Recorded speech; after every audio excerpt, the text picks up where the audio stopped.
The two desperately turned the rusty valve at the bottom of the sea, but even after their remaining oxygen was depleted, the valve still wouldn't budge. Then, using every trick in the book, the valve finally began to loosen, but before they could be happy for a few seconds, the sight before their eyes left them stunned. A 100-meter-long electric eel was approaching at light speed. The two instantly panicked, barely dodging the electric eel's impact.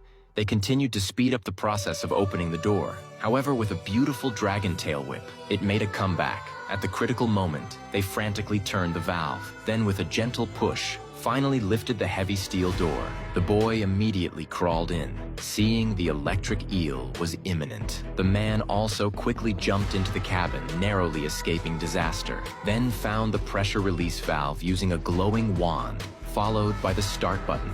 As the water level slowly decreased, the two could finally take a deep breath. When they reached the interior of the spaceship, they found that it hadn't suffered too much damage. Clinging to a glimmer of hope, they fumbled around the control room. Luckily, they found the one-click start button. However, the engine only ran for less than 3 seconds.